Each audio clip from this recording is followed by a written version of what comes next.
Break के बाद स्वागत है आपका। ऋषिकेश में रिवर राफ्टिंग करने आई यूपी के मंत्री शाहिद मंजूर की बेटी अदीबा मंजूर गंगा में डूब गई हैं। अदीबा अपने 3 दोस्तों के साथ रिवर राफ्टिंग के लिए आई थी। हालांकि उसके 3 दोस्तों को तो बचा लिया गया, लेकिन अदीबा का अब तक कुछ पता नहीं चल पाया है।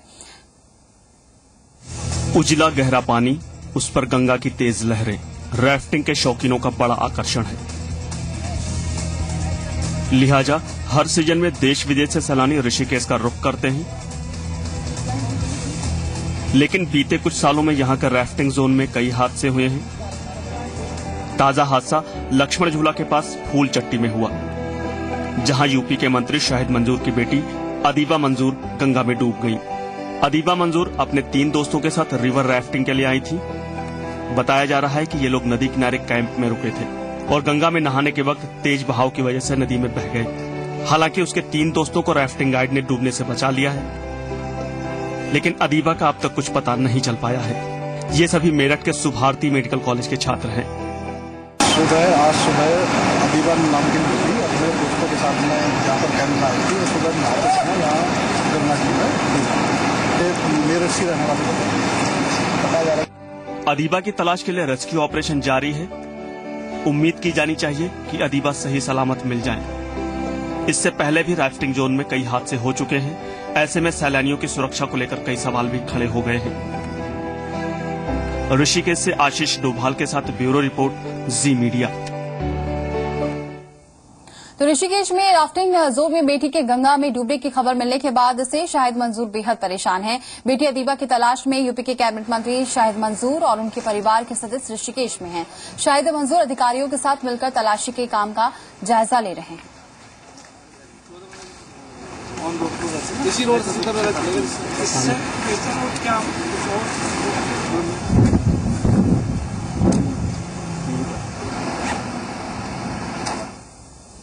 तो ऋषिकेश में गंगा में अदीबा के डूबने की खबर मिलने के बाद से मेरठ में कैबिनेट मंत्री शाहिद मंजूर के घर लोगों के आने जाने का सिलसिला लगा है। लोग अदीबा की सलामती के लिए दुआएं मांग रहे हैं, परिवार की हिम्मत बढ़ा रहे हैं।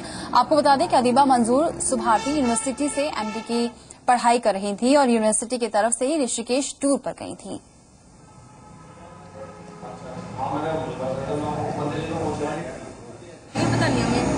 नहीं, पुलिस बैठी पहली सूचना क्या मिली थी कि क्या हुआ वहाँ पे?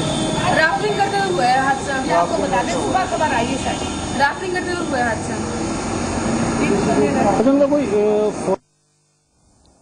एक और हादसा हुआ है टिहरी के चबियाला के पास, जहां पर एक जीप भिलंगना नदी में गिर गई है, जिसमें 3 लोगों की मौके पर ही मौत हो गई है, जबकि 5 लोग घायल बताए जा रहे हैं, जिन्हें अस्पताल में भर्ती कराया गया है। वहीं नदी में बहे 3 लोगों में से एक के शव को बरामद कर लिया गया है, जबकि बाकी बचे 2 लोगों की तलाश जारी है। उधर राज्य सरकार ने इस हादसे में मृतकों को 1-1 लाख रुपए मुआवजा देने की बात कही है।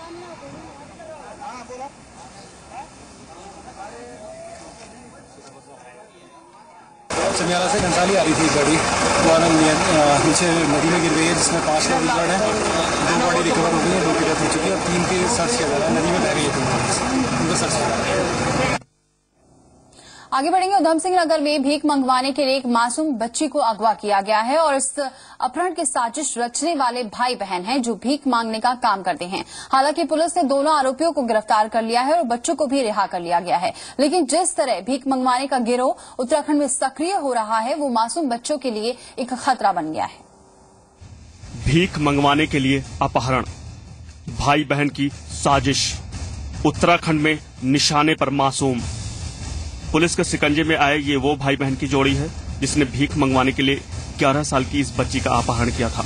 हैरान कर देने वाली यह खबर उत्तराखंड के ऊधम सिंह नगर से सामने आई है। दरअसल बाजपुर विकासखंड के सीता कॉलोनी से इस मासूम बच्ची का अपहरण कर लिया गया था, जिसकी गुमशुदगी की रिपोर्ट 26 अप्रैल को पुलिस थाने में दर्ज कराई गई थी, जिसके बाद पुलिस ने मामले की जांच शुरू की और काशीपुर के गुलजारपुर गांव से अंधे भिखारी और उसकी बहन के पास से बच्ची को बरामद किया। आगे भेज दिया था, तो आगे जब हम पीछे जा रहे उन्होंने टेम्पो में बैठा लिया था, फिर हमारे ठाकुर द्वारा ले गए थे, फिर वहाँ से इन्होंने हमारे छोटे छोटे कपड़े में रखा था और हमसे भीख मंगवाई थी। आरोपियों से पूछताछ में जो खुलासा हुआ वो बेहद ही चौंका देने वाला है। आरोपियों ने भीख मंगवाने के लिए बच्ची का अपहरण किया था। सुल्तानपुर पट्टी चौकी क्षेत्र में एक नाबालिग लड़की घायल थी, इसकी सूचना जैसे ही पुलिस को 2 तारीख को प्राप्त हुई, तुरंत पुलिस ने मिसिंग कंप्लेंट एक लिखी और उसमें एक अलग से पूरी टीम पुलिस ने चौकी इंचार्ज के नेतृत्व में लगा दी गई थी जो इसी काम में लगी थी।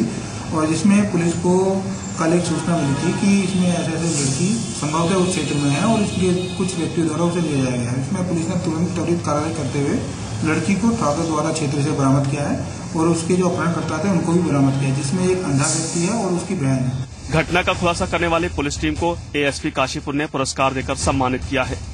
धीरेन्द्र मोहन गौड़, जी मीडिया, ऊधम सिंह नगर। ऋषिकेश में जी संगम की खबर का असर हुआ है। प्रशासन ने आखिरकार सरस्वती नाले की टेपिंग का काम शुरू कर दिया है। बता दें कि जी संगम ने गंगा को दूषित करने वाले नाले और बदहाल घाटों की बदहाली की खबर बेहद प्रमुखता से दिखाई थी।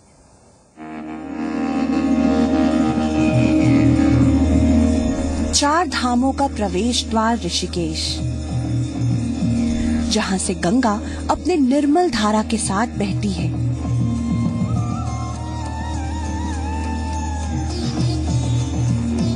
हर साल सैकड़ों श्रद्धालु गंगा में डुबकी लगाने के लिए ऋषिकेश आते हैं।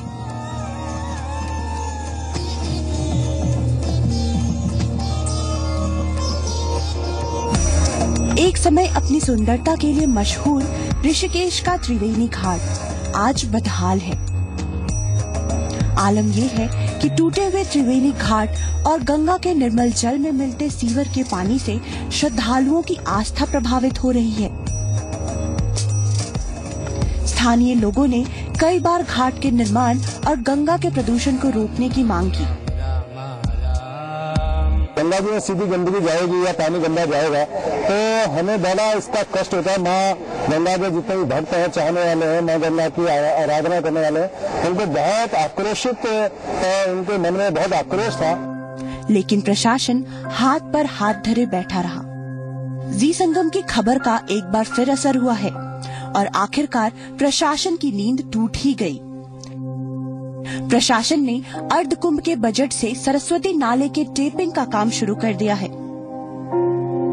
जो स्वीकृत हुआ है ये प्रोजेक्ट हमारा 54.01 लाख का स्वीकृत ये परियोजना है और इसमें ये 28 अप्रैल 2015 को ही स्वीकृत हुआ है।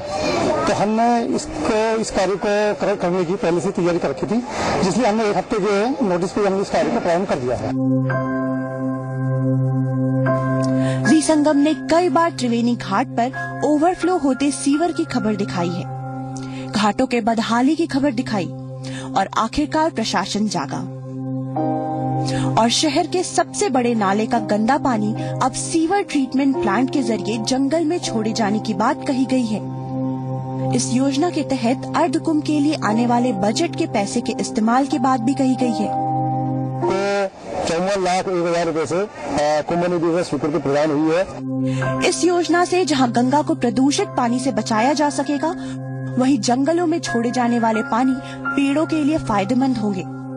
नालों को टेप करने के लिए आज भूमि पूजन किया गया, जिसमें आम लोगों के साथ साथ श्रद्धालुओं ने भी खुशी जताई और जी संगम का शुक्रिया अदा किया। बहुत खुशी की बात है। मैं सबसे पहले जी संगम का शुक्रिया अदा करना चाहता हूँ कि उन्होंने इस पहल को अपनी बहुत जोर से उठाया और प्रशासन जागा है, क्योंकि जितनी बार भी गंगा जी हम आते थे बड़ा शर्म लगती थी। यहाँ एक तो बदबू करती है और नाला जिसे सरस्वती नाला कहा जाता है, पहले सरस्वती नदी का उद्गम कहा जाता है। गंगा की सफाई और घाटों के मरम्मत के लिए शुरू किए गए प्रशासन की इस मुहिम से उम्मीद की जा रही है कि आने वाले समय में श्रद्धालुओं को गंगा के निर्मल जल के साथ साफ घाट भी मिलेगा।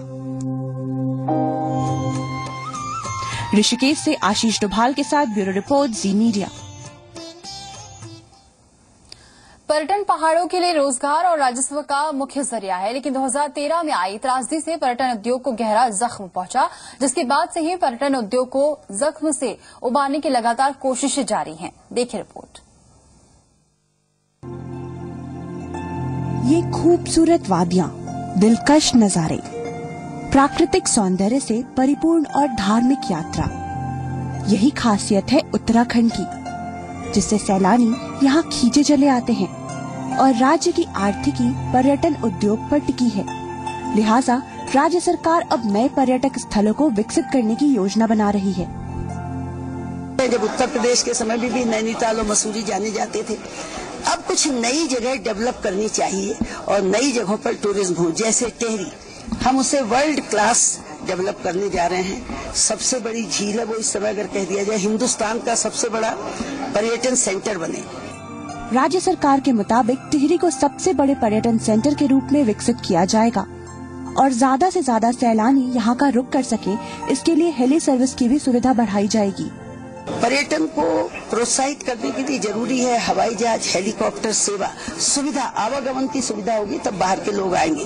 हम इस समय हेली सर्विसेज पूरे राज्य में देने जा रहे हैं, जो कॉमर्शियल भी होगी, कॉमर्शियल भी लोग लेकर जा सकते हैं, जिसमें धार्मिक स्थल पर भी जा सकते हैं, प्राकृतिक स्थल पर भी जा सकते हैं। राज्य सरकार की माने तो उत्तराखंड की सौंदर्य स्विट्जरलैंड से कम नहीं है। यही वजह है कि राज्य सरकार उत्तराखंड को फिल्म सेंटर के रूप में विकसित करना चाहती है। साल 2013 में आई आपदा ने पर्यटन उद्योग को तहस नहस कर दिया था। उम्मीद की जा रही है कि आपदा का दुख झेल रहे पर्यटन उद्योग एक बार फिर पटरी पर लौट पाएगा। नैनीताल से राजू पांडे के साथ ब्यूरो रिपोर्ट, जी मीडिया। आगे बढ़ते प्रदेश के सरकारी अस्पताल पीपीपी मोड पर संचालित होंगे। स्वास्थ्य महानिदेशक के मुताबिक अल्मोड़ा, टिहरी और बागेश्वर में जिला स्तरीय स्वास्थ्य सुविधाएं पीपीपी मोड पर संचालित होगी, जिससे लोगों को बेहतर स्वास्थ्य सुविधाएं मिलेगी। हमारा जो डिस्ट्रिक्ट हॉस्पिटल है उसको आउटसोर्स करेंगे, जो प्राइवेट पार्टनर उसको पूरा चलाएगा और उसमें जो भी गैप्स होंगे वो पूरे गैप्स फुलफिल करेगा। जैसे डिस्ट्रिक्ट हॉस्पिटल हमको ENT सर्जन नहीं मिल पाते, कार्डियोलॉजिस्ट हमको नहीं मिल पाते, तो प्राइवेट पार्टनर इसको चलाएगा और इसके साथ में 2 रिमोट CSC जिले की वो भी उनको चलाएगा और उस CSC से कनेक्ट किया जाएगा मोबाइल वैन के थ्रू। तो 2-3 मोबाइल वैन भी रखी जाएंगी, जो यहाँ से पेशेंट रेफर होंगे उनको जिला स्तर पे उनको भेजा जाएगा जिनका यहाँ इलाज संभव नहीं हो, और वो इससे आश्वस्त हैं और उनके द्वारा इसमें आदेश कर दिया गया है। ये टिहरी जनपद और अल्मोड़ा जनपद, अल्मोड़ा के साथ बागेश्वर, ये कार्य जल्द ही प्रारंभ हो जाएगा।